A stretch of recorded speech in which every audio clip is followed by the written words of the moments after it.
In Baton Rouge, Louisiana, a murder suspect is accidentally released from jail, but turns himself in hours later. In Caddo Parish, a foster mother is found guilty in the shaking death of a baby. And also in Louisiana, a police officer is charged in a child's rape. These stories and more coming at you today, Thursday, July 25th. On Real Life, Real Crime Daily, and I'm Jim Chapman. I'm Woody Overton. Sounds like we got a lot of Louisiana in this one. Louisiana, David. There'll be some other stories. Oh yeah, too. they got a mixture. These are just headlines. That's how the headlines fell out for Thursday. That's it. Thursday. A lot of action going on in Louisiana these days. Dog days of summer. Well, we've got a little bit of summer left, and then football time.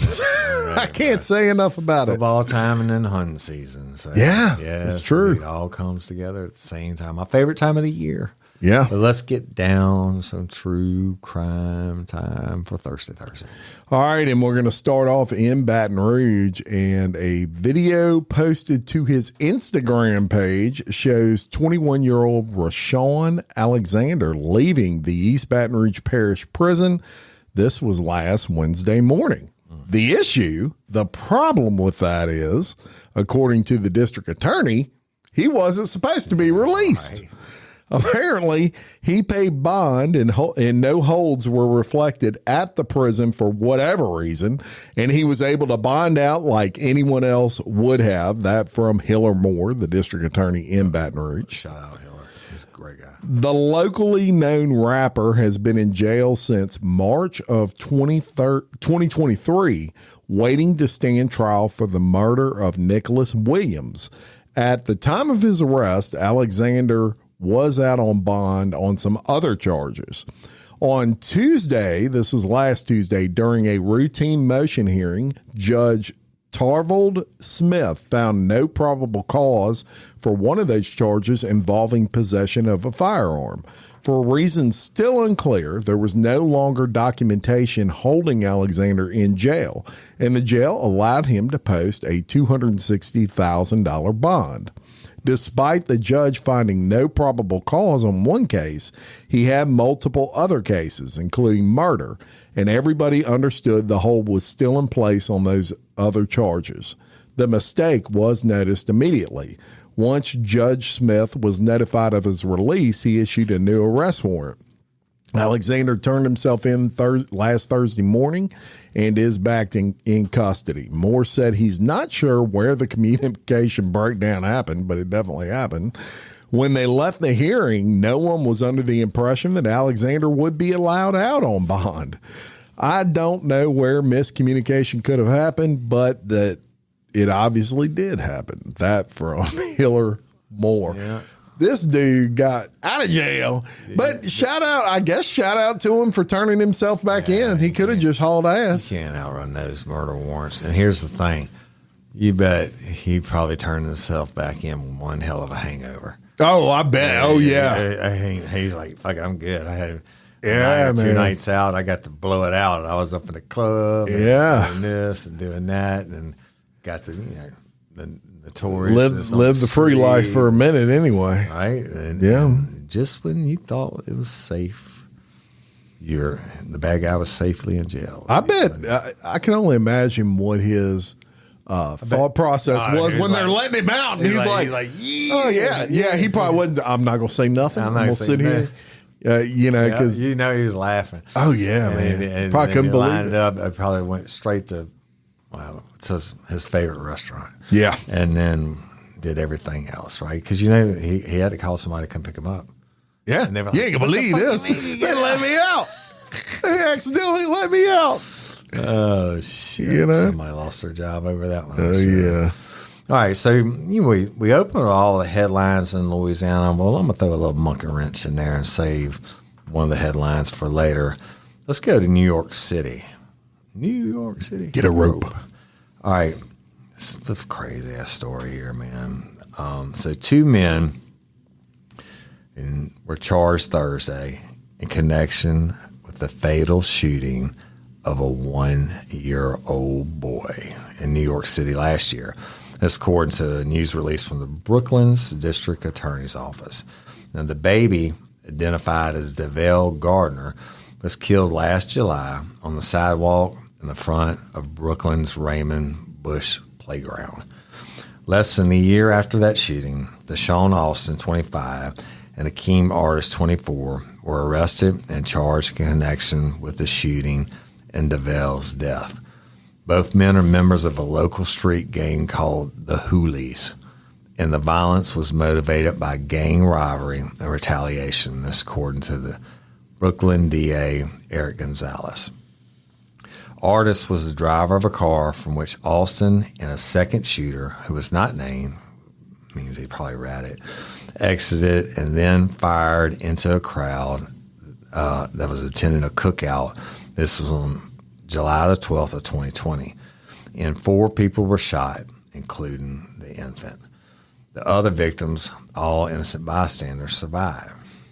The men are also 2 of 18 charged in a 63-count indictment for gang-related activity, including multiple counts of murder and weapon charges. Right? So between May of 2018 and September of 2020, members of the Hoolies gang are accused of committing 4 murders and 8 non-fatal shootings that involve 9 victims. And that's according to the same DA. Now, 7 of the 13 victims were innocent people who were not rivals of the gang. Insidious gang violence, as we allege in this case, has taken and traumatized far too many lives, including many innocents such as DeVale Gardner, a bright and loved baby boy, but his whole life ahead of him, Gonzalez said. New York City Police Commissioner DeMont Shea says alleged gang members were willing to kill without regard for innocent people caught in the crossfire. This violence has to stop. And cases like these are only made more solid when NYPD detectives and assistant DAs work hand in glove to build them from the beginning. That's what Shea said. It's crazy, right? Yeah. The Hoolies and killed that 1-year-old baby and a whole lot of other people. And that's not all the stealing and drug dealing and these gangs just got no limits, man. no, and that's the truth. And That's the problem. They're They're not just killing each other this anymore. just comes. I think, like we did on yesterday's show, the people in Philadelphia, block parties, people just getting shot up. Yeah. I mean, what is it like when you walk through your fucking neighborhood and you have to worry about every car that's coming or whatever, or worry about getting shot for no reason? Stupid. What the fuck? Just stupidity. Yeah. And it used to be these gangs, it was gang on gang killing. Right. So they were killing now each other. Yeah. Now it's like they don't have a limit. It doesn't matter if you claim a certain set or whatever. They're killing babies for Christ's sake. And back in the day, that's exactly true. They didn't want any civilian casualties because they didn't want the heat brought on them. As long as they were killing each other, it wasn't that big of a deal to the police. Kind of like mob. Now they're just shooting up everybody. Yeah. Fucking stupid. Really. So we're gonna go to Caddo Parish, Louisiana. Caddo Parish. Where is Caddo Parish? That is Shreveport area, and obviously we've covered a lot of crime out of Shreveport. Sadly, one of the top crime areas in the country. It's the number 1 parish for death penalty cases. You know why? Really? Hugo Holland used to be the prosecutor there. Oh, Hugo Holland. For those of you that aren't familiar, that's you talk about Coco prosecutor. Good and bad in every profession. Now look, every great person that puts people away and shit like that, including me, are going to have your fucking haters, right? Sure. Hugo's got his haters, but I'm telling you, bro, I've been doing it a long time, and he's the best I ever saw. Really? He don't fucking play. In the courtroom, he is the master. But anyway, go ahead. Shout out Hugo Holland. So we're in Caddo Parish, and this is just a heartbreaking case, y'all. A foster mother faces a mandatory life sentence for the fatal abuse of a 1.5-year-old girl in her care. Yeah. The 42-year-old woman identified as T. Burns, was convicted of second-degree murder for the 2020 death of the 18-month-old girl. The trial, which shifted to a bench format before District Court Judge D. Hathaway, as jury selection commenced, revealed chilling details about the event that led up to the girl's death. The proceedings moved quickly, with the prosecution presenting compelling evidence of Burns' culpability in the violent shaking that led to that toddler's death. Prosecutors detailed that Burns had been caring for the toddler, with whom she had no familial ties. This wasn't Burns' first encounter with allegations of abuse, however. Another child had previously been removed from her home due to similar circumstances, which makes me wonder why the hell she was still allowed to be a foster parent. Right. But throughout the trial, the prosecution brought forward 11 witnesses, including 4 medical doctors, who testified the girl's severe injuries to the brain were consistent with acute abusive head trauma. The most damning testimony came from the account Burns gave to detectives. She admitted to grabbing the toddler by the head and violently shaking her back and forth for over 45 minutes. Jeez Louise. But added that she did that only because she was trying to wake the girl up. Burns described using harsh, jarring motions, at times holding the girl upside down by her legs. That didn't even cease as Burns drove the seriously injured child to the hospital. She continued to shake her at red lights. The prosecution characterized Burns as a monster in their arguments, underscoring the tragic vulnerability of a child placed in her care. Assistant DA Bowman expressed the severity of the toddler's injuries in vivid terms during his opening statement, indicating that they were so severe they would deeply disturb anyone who had heard the details. With the evidence presented, Judge Hathaway found Burns guilty of second-degree murder. That conviction in Louisiana carries an automatic life sentence without parole, which will be formally pronounced at Burns' sentencing, which actually takes place today. The case has resonated so deeply within the community, sparking discussions, obviously, about foster care and the how this person was not was still on a list to be a foster parent after already having some prior issues with this. And so the whole community's pretty shaken up over it. But don't get no worse than that for me. Yep. I worked them. Totally defenseless. I'm trying to think what child, baby, infant. It's horrible. And shake them. That baby's in heaven. I think ones I worked like that,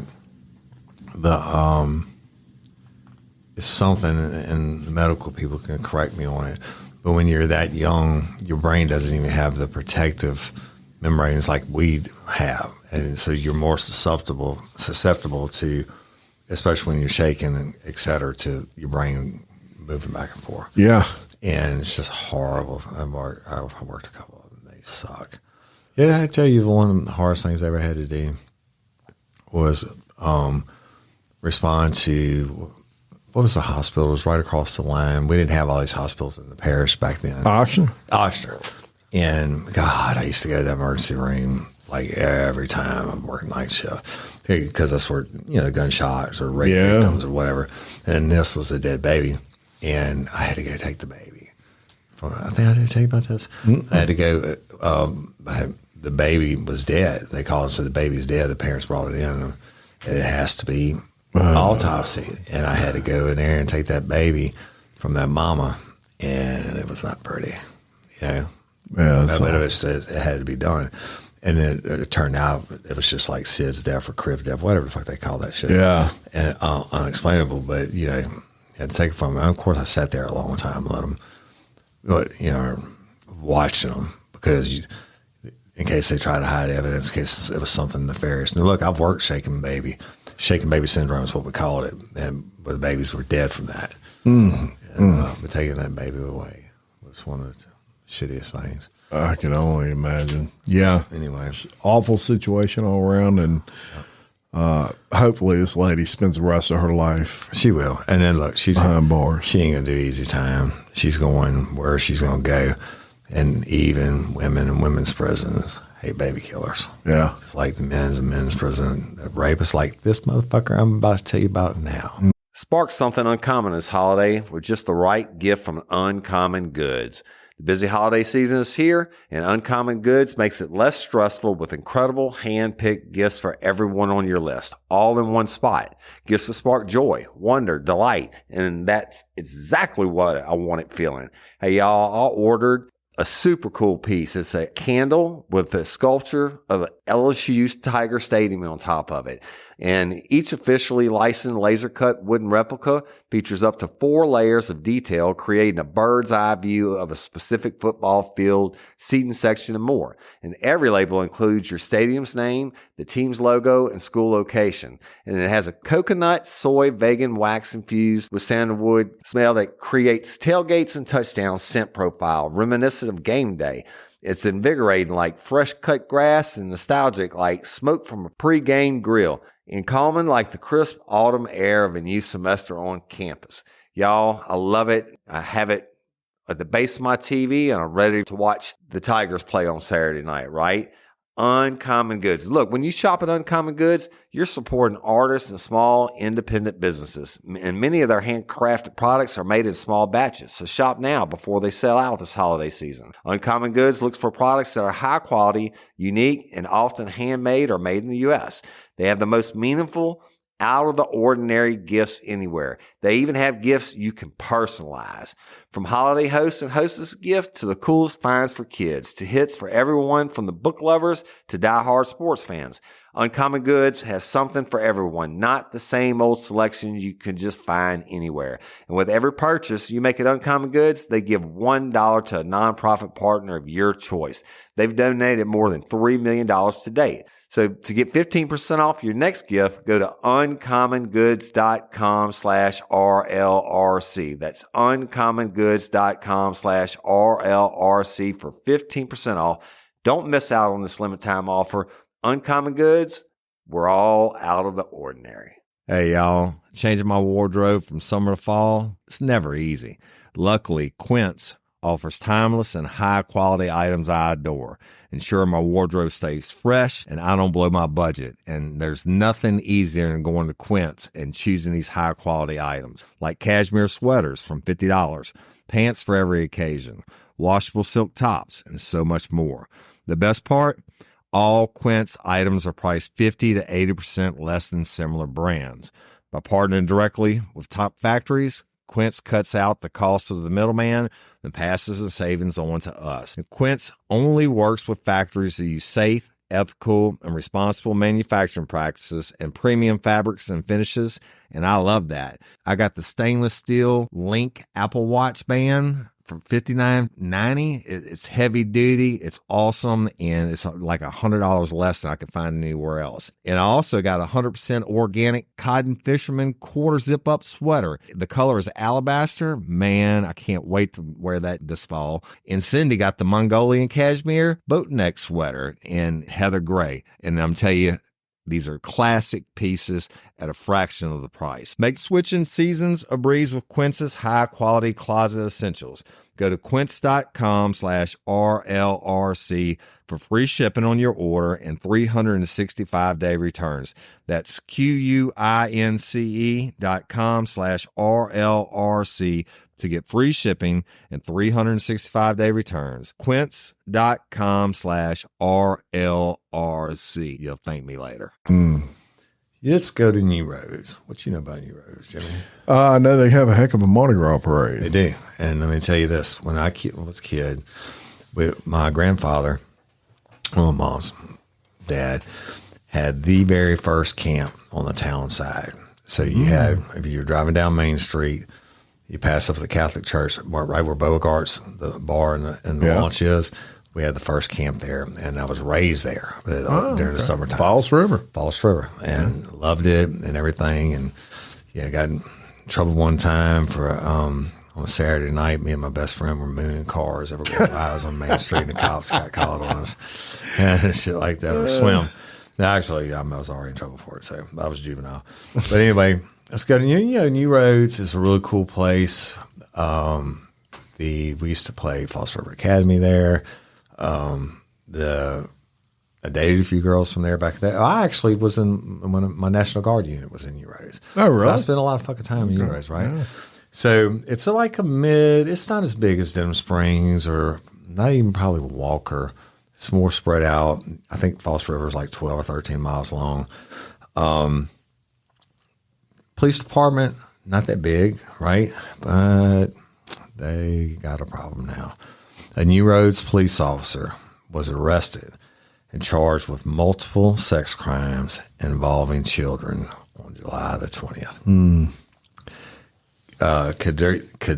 Caddo Williams was charged with first-degree rape. We used to call that aggravated rape, y'all. They changed it. Of a victim under 13.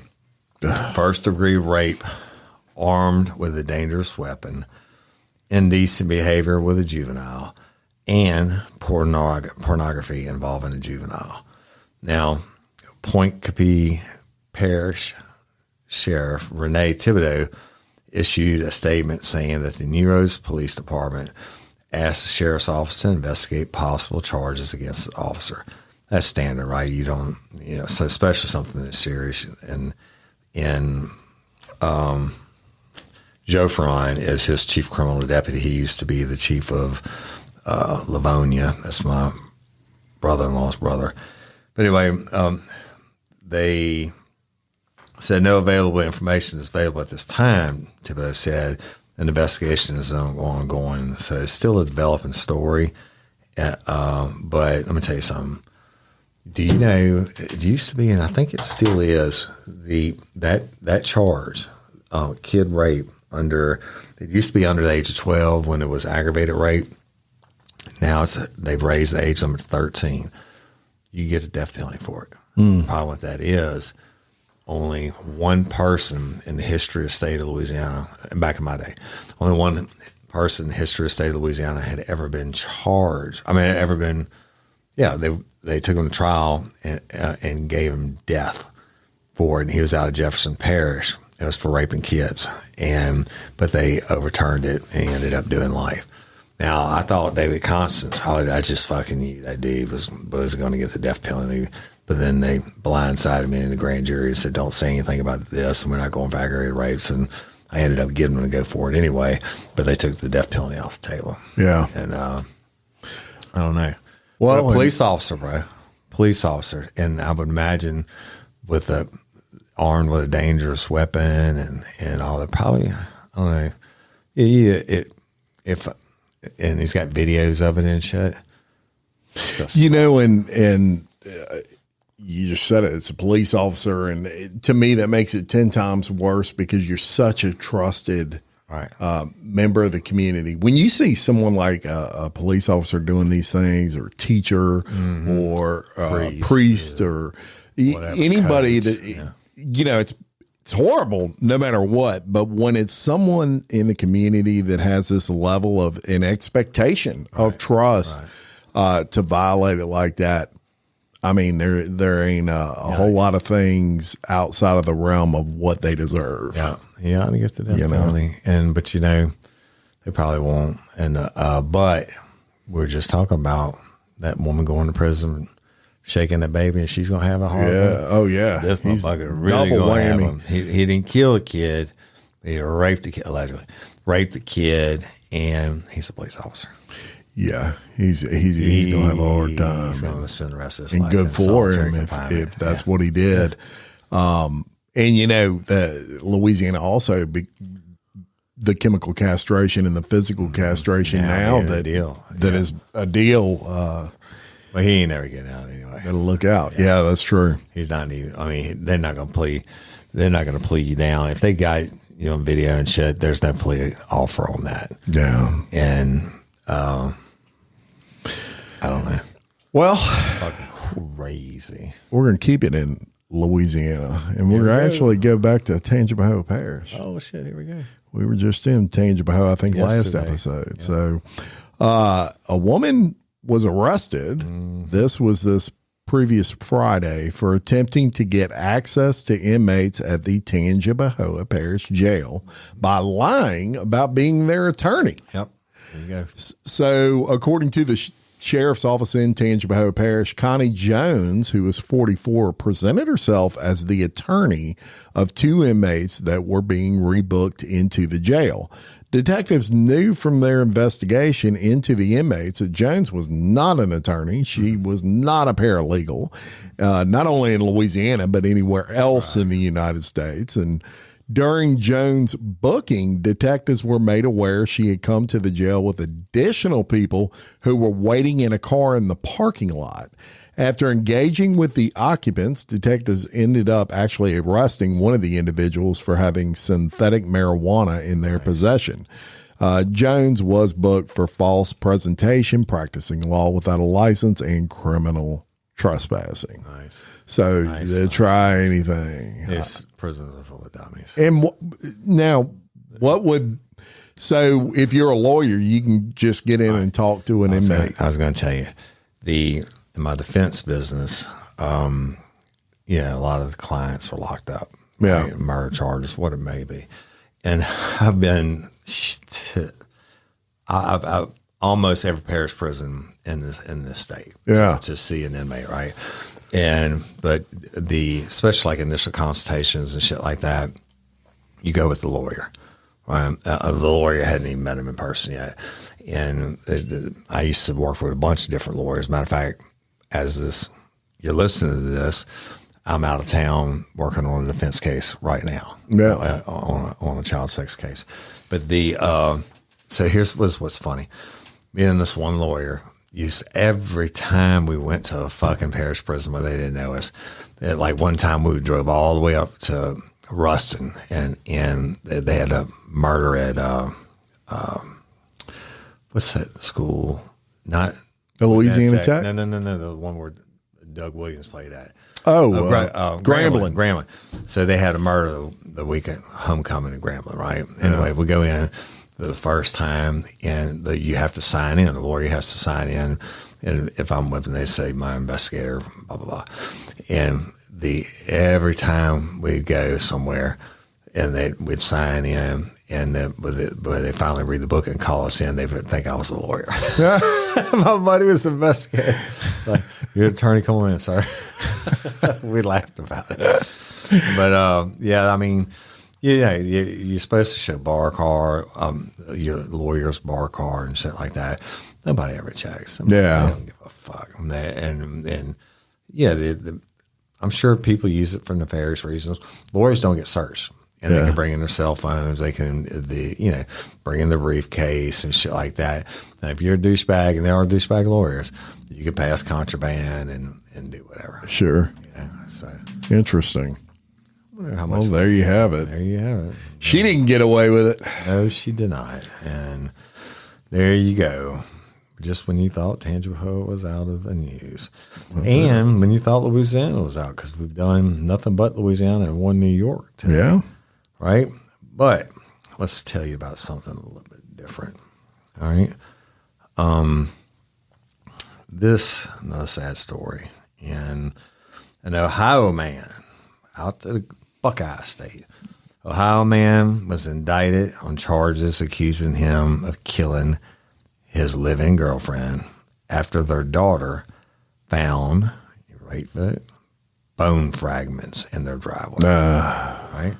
So James Drehas, 58, was indicted on charges of murder, gross abuse of a corpse, tampering with evidence, and domestic violence in the death of 56-year-old Tammy Dubison, Dubisson, according to the announcement.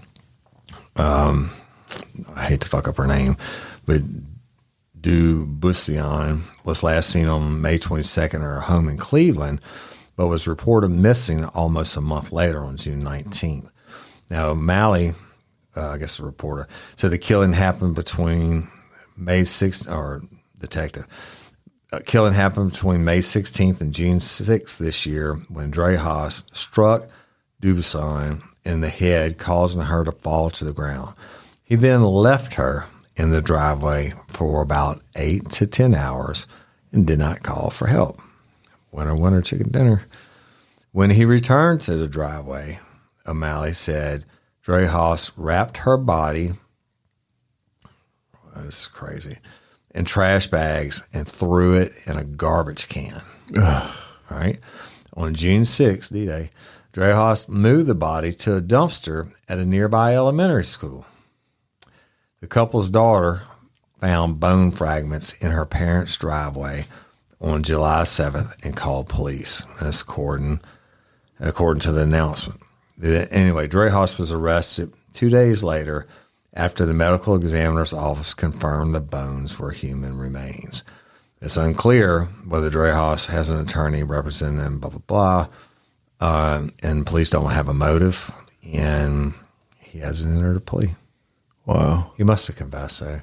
Yeah. Just to have the details about the garbage bags and the dumpster, the garbage can, and then, I mean, where's their fucking driveway at? It must have been in the back of their house. And somebody driving down the street didn't see a body laying in the driveway for 8 to 10 hours. Well, and they're saying about the bone fragments. I'm wondering what type of what Maybe exactly. I don't know. Because what's going to raise a red flag? Probably like a piece of a skull fragment with hair attached to it or something. Yeah, maybe so. I mean, and it must not have been used a lot because the car could have run over and crushed that. Got rid of that evidence. Yeah, broke it down much. But it's a real deal. Well, shout out to her for had a family from here wants me to work on their case, and anyway, after the body was removed, and it had been some time before they found the body, and after the body was removed, et cetera, they went back to the site, got permission from the landlord, went back to the site, and there were, because the body had been there a while, there were animals had done some scavenging or whatever, and they were still able to find pieces of bone with hair on it. Oh, that wow. wasn't removed by law enforcement. Really? Yeah. Wow. But it was like really wooded, yeah, leafy area or something like that. Yeah. Wow.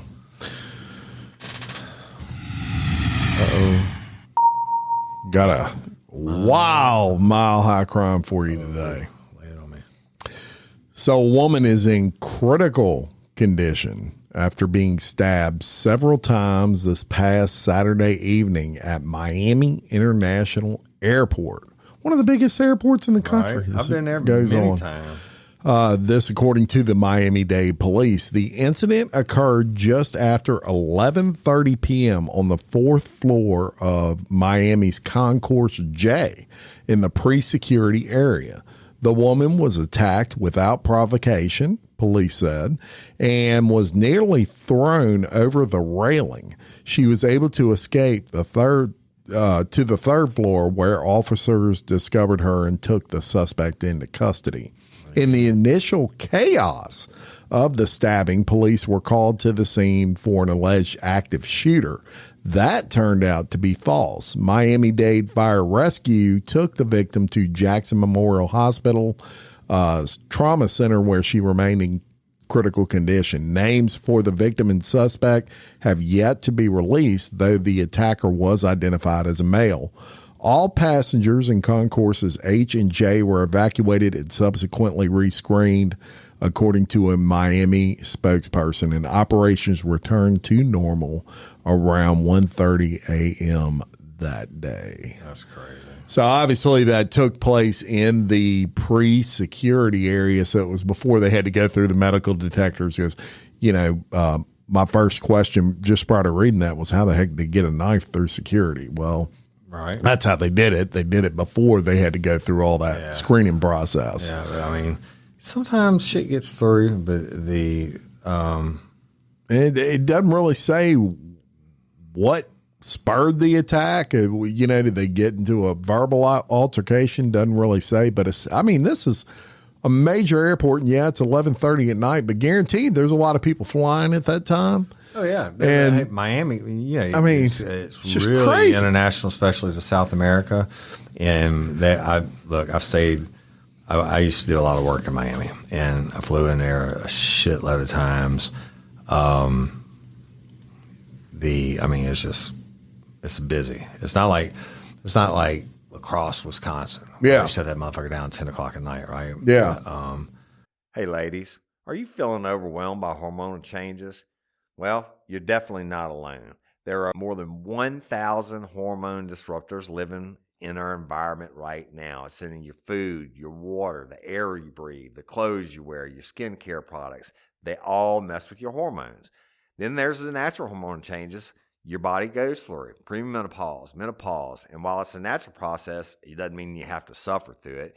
The good news is you don't have to suffer through it anymore, because now you have Hormone Harmony, a formula made only with herbal ingredients that are shown to reduce hormonal symptoms in women of all ages. Hormone Harmony is not just a hormone supporting supplement, it's become a phenomenon. Women can't stop talking about it on social media. A bottle of Hormone Harmony is sold every 24 seconds. And the biggest benefit? Well, my wife says it makes her feel like her own self again. And that's what women mention over and over in the reviews. And there are over 30,000 reviews for Hormone Harmony. And for a limited time, you can get 15% off your entire first order at happymammoth.com. Just use code RLRC at checkout. That's happymammoth.com and use code RLRC for 15% off today. That's happymammoth.com and use code RLRC.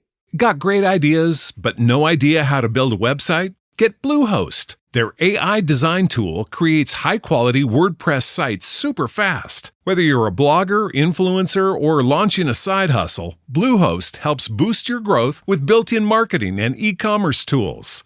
Upgrade to cloud to get 100% uptime and 24/7 security to stay online all the time. Why wait? You've got the vision. Make it real. Visit Bluehost.com to get started.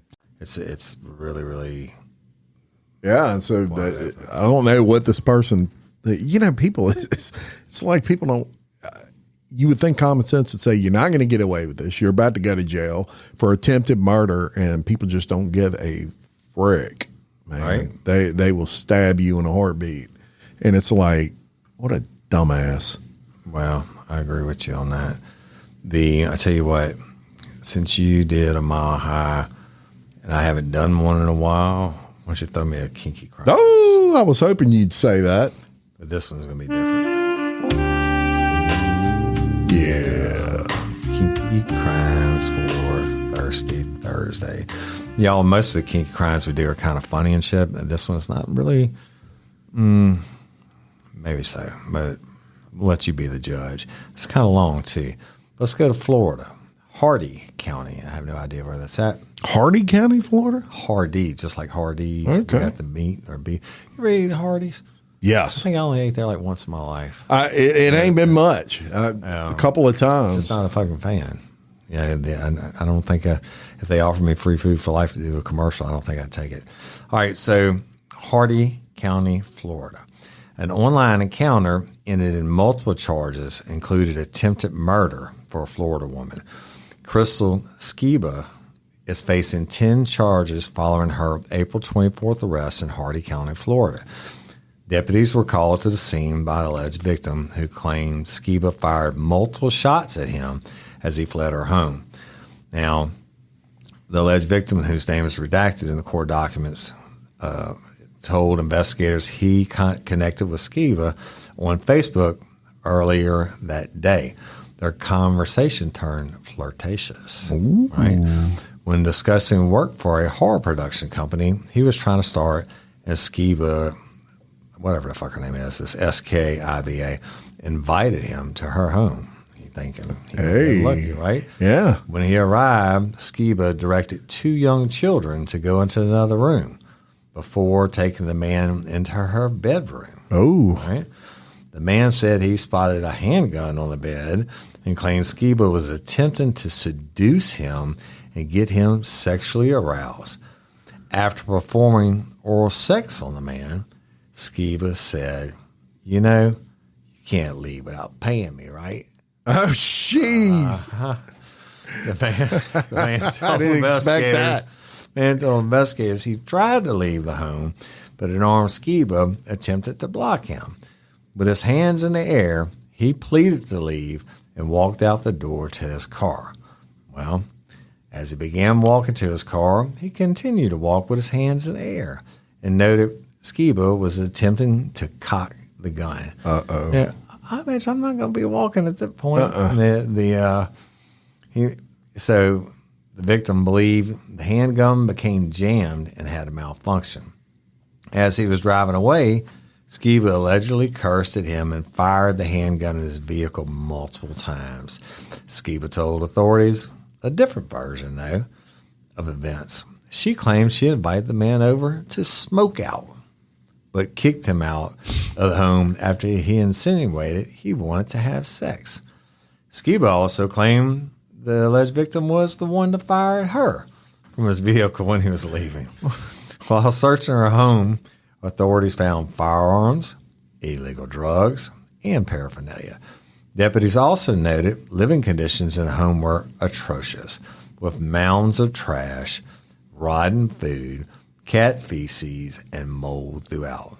The only food in the home was spoiled or infested with roaches. Authorities said the two children, ages 5 and 7, couldn't remember the last time they attended school. They also had severe tooth decay with some missing that is not consistent with juvenile development. Skiba's charges include second-degree attempted murder, false imprisonment, and child neglect. She pled not guilty. Wow. I know you don't think you're leaving without paying me. She said. He's like, what? Paying? I mean, she is, I don't know. An interesting point of fact, Hardy County, Florida, it borders Polk County. Really? Yep. Sheriff Grady Judge. Yeah. I wonder what the sheriff there did. It is right in between Polk and DeSoto counties. I mean, you know what? Whatever county it is, I don't think guys lying about getting a blowjob and then she's demanding money. Right. Right? I mean, if he would have expected that, he probably would have paid Probably her. most people would have given her some money to get the fuck out of the house. Right? Yeah. And especially because he walked in through all the roaches and everything else. He gets his BJ and she has a pistol, wants some money. Give that motherfucker some money. A lot cheaper than the bullet holes in a car and explaining that shit to your wife when you get home. Yeah. I don't know. Yeah. Jimmy. Got shot at the red light. Yeah, that's bad stuff. So, well, that was your kinky crime for Thursday. Y'all, please continue to send in your stories. And dang it, man. I said it on yesterday's show. Let me see if I can find this real quick. I think he's looking for I am looking for someone to shout Angela's story. She sent me, and I forgot to do it. And she sent it again. Said, you forgot me. And damn it, I was going to do it today, and I can't find it. You know, every time I go to Facebook, I got like 6 different Facebook pages. Yeah. And I try to find one, and I'm looking on the wrong one, and I can't find it. And then I don't know which one it is. It used to be back in the good, and y'all will remember this listening in, to where you didn't have to change to your other profile to go look at your other pages. Right. Now automatically changes you. I end up commenting under, one page to another page, and That's why I tell people to go to that was one of the worst things to me that Facebook Real Life, did. Real Crime Community app, because I get all the messages, I get all the shit there, or just email me at woody@realliferealcrime.com, because I have these, like, I just found one that I had been on evidently a long time, and I got like 7 or 8 messages. Yeah. And so then these are obviously old now, and I don't want y'all to think I'm not responding. A lot of them just slip down that rabbit hole. We got too many rabbit holes for them to go down. That's right. TikTok, Facebook, Instagram, crew page YouTube, on Facebook, Lanyard page, my personal page, my public page, Real Life Real Crime page, Real Life Real Crime Daily page. Yeah. I mean, there's just rolls and rolls. Anyway, I'll find it and we'll get you next week. What's your plans for the weekend? I don't have a whole lot of them this weekend. Unlike last week, I think last weekend I Right? I don't want to say blew my load. That's that's not what I'm. But you know, I kind of like probably hurt myself for about the next upcoming 3 weeks. But I definitely got to get some yard work done, things like that. I gotta finish building my deck every day. Yeah. Every day. I mean, I go out, walk through the grass. That's how high it is. Not at the normal place I cut it that one in between rainstorms, but at the other one, and then I'll walk through it. And if I can walk through the grass and walk on the cement and my feet printed there, then I know it's too wet, right? Right. And then by the time I get ready to cut it, here comes the rain. Yeah. I ended up this past weekend, I ended up cutting mine, and it was still a little bit too wet to cut it, but I knew if I wait, it's going to be like I had to get a bush hog out here. I got this big fucking mower with the slicks on it. Yeah. That's some bitch. If it's damp at all, it sit there and spin. But this weekend, golly, what's his name? You know how bad I am with names. The head of Blue Lives Matters from New York City Police Department. Oh, yeah. Coming in again for O'Hara's Irish Pub, 136 3rd Street, downtown Baton Rouge, Louisiana. Coldest beer in town? Absolutely coldest beer in town. I think 30-something on tap. Brian, if y'all have ever been to a crew bash, you know who he is. He's the one that owns the basin, but he also has O'Hara's. And as of now, I don't like to say plans because they always get jinxed, but as of now, I'm definitely going to be there Saturday night. And the head of Blue Lives Matters, who's actually going to be running for mayor of New York City, is going to be there. Cool guy. And y'all come down there and see us. There you go. 136 3rd Street, downtown Baton Rouge. 136 3rd Street. Sounds good. Any final thoughts outside of that? Love and appreciate each and every one of y'all. Thank you for tuning in, liking, and listening, and sharing. And love you. Until next time, I'm Jim Chapman. I'm Woody Overton, your host of Real Life, Real Crime Daily. Peace. How do you keep your edge? With the cutting-edge design of the stylish Lexus RX, it's second nature. Powertrain options offer power on demand. An available cloud-based Lexus interface keeps you tapped in with ease. Hey, Lexus, show me the way home. So never lose your edge with the Lexus RX. Experience amazing at your Lexus dealer. Drive Connect capability with cloud navigation, including Google Points of Interest data and Intelligent Assistant, including Hey Lexus and Destination Assist. Subscription required. Zaxby's Sensation Salad is so much more than a plain old salad. It's a salad, which begs the question, at what point does a salad stop being a salad and become a salad? Is it when you add Zaxby's fried chicken to it? Crunchy wontons? Asian slaw? Citrus vinaigrette? Teriyaki glaze? Sweet and spicy sauce? Or is it when you top it all with a handmade perfectly fried egg roll? Without a doubt, the egg roll. The Sensation Salad, only at Zaxby's.